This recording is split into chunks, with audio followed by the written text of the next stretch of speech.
Growth stocks can be difficult to value, and deciding whether the company is trading at a fair price can be confusing. Buying a stock when it is overvalued reduces your margin of safety and will result in weaker future returns. We want to avoid this, so how do we know whether a fast-growing company is at a good valuation or overvalued based on hype?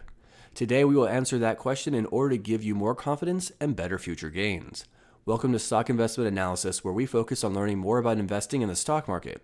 Make sure you like and subscribe so you never miss a future video, and help get this video out to more people who are interested. Before I explain how to value a growth company, I want to first explain what I mean when I say growth company. A growth company is any company that is growing rapidly in comparison to other companies in its field or the market in general.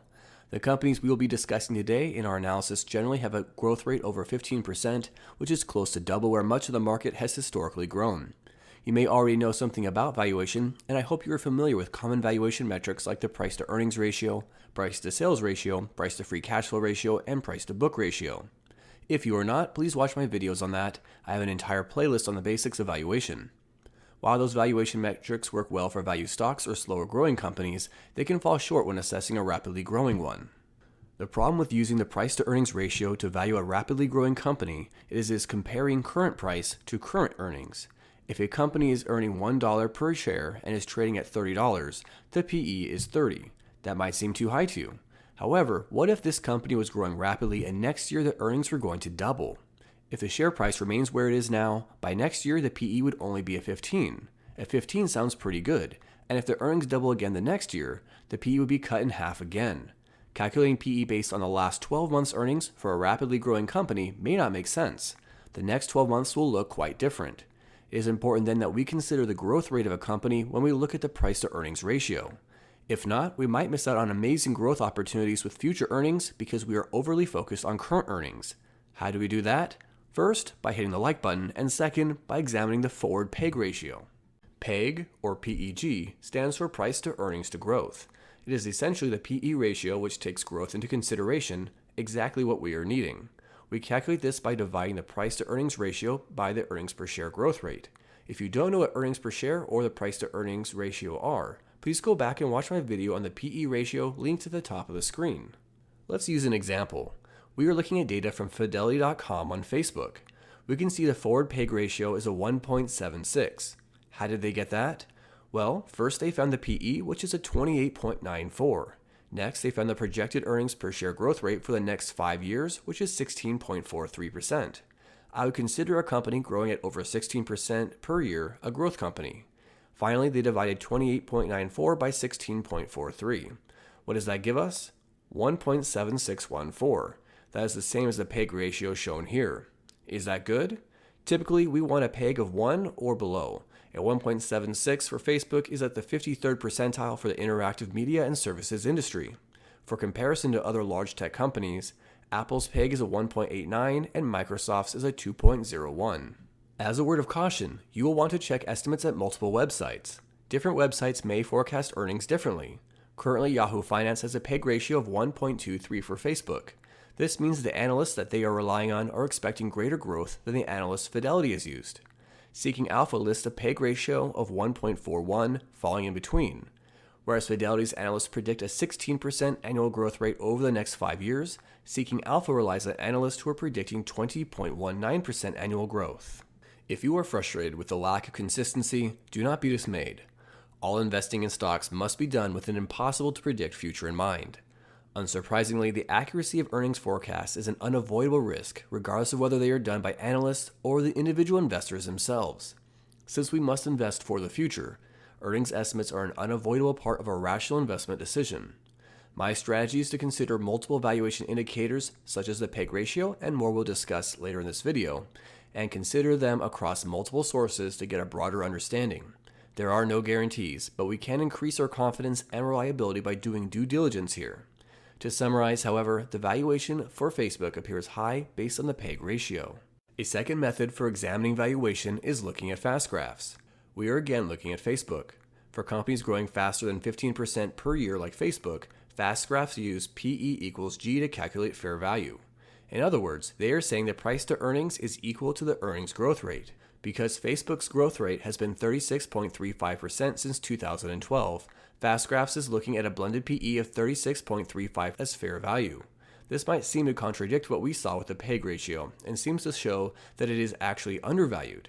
In fact, if it returned to fair value by the end of 2022, this appears to suggest we will be making annual returns of 30.5%. Is this really inconsistent with the PEG ratio? In truth, it is not. What we are seeing is a growth prediction being distorted by historically higher growth. Look at the growth rate at the bottom for prior years. 66%, 101%, 29%, 86%, and 46%. These are all extremely fast-growing years. Now look at the more recent years, 23% and negative 15%. The next 3 years are expected to be 14%, 35%, and 20%. This is fast, but far slower than prior years. While it is still a growth stock, it is growing more slowly than before, so we need to adjust the model. If we only look at the graph since 2016 rather than since 2012, we see the growth rate during this time is only 18.6%, not 36.35%. This growth rate is more in line with what analysts from Fidelity, Seeking Alpha, and Yahoo Finance predict for the future. When we look at this timeline, we now see that the current price to earnings shown here as the black line is well above the orange line, which is fair value. If it returns to fair value here, we are only looking at 1.4% annual returns, not that massive 30% that we saw earlier. The normal blended PE is the average blended PE for Facebook during this time period. The normal PE has typically been trading at a premium of 26.27. If it returns to its typical premium shown here as its normal blended PE of 26.27, we can expect a 15.5% annual return. Previously, I mentioned the analysts used by Fidelity forecasted 16% annual returns for the next 5 years. Fastgraphs is forecasting the same. If Facebook's earnings grow at an average 16% rate for the next 5 years and it remains at its current PE, we will see a 16.09% annual return, quite similar to the 15.5% I showed you on the last graph. If it returned to fair value, however, it would only return at 3.38%, which is close to the 1.4% I showed you before. What does this tell us? It tells us that, similar to the PEG ratio, Facebook is currently overvalued. However, it is often overvalued and tends to trade at a premium. Given it will continue to grow quickly, it is likely investors will continue to receive reasonable returns. They are unlikely to be as high as what they were in the past, or what they would be if we could invest at fair value. The third consideration for valuing growth companies is the forward PE ratio. The forward price to earnings, or PE ratio, is similar to the price to earnings ratio. The primary difference is the PE ratio is usually based on the earnings of the prior year. The forward price to earnings ratio is the price divided by the expected earnings for the next year. The benefit of this over the PEG ratio is it is easier to predict 1 year in the future than 5, and we might feel more confident in the forward PE ratio. The downside is in a year like this one. Many companies are expected to do poorly over the next year because of the current crisis, yet are expected to do quite well over the next 5 years. A forward PE may make a rapidly growing company having problems this year seem more overvalued than is true in reality because the depressed earnings will be quite temporary. Yahoo Finance lists Facebook's forward PE as a high 28.82, which is even higher than the trailing PE of 28.6. By comparison, Nasdaq.com gives us a similar forward PE of 29.14 for 2020, given its 12.82% projected growth for 2020. However, because of their 33.51% projected growth for 2021, they predicted 21.8 forward PE for 2021.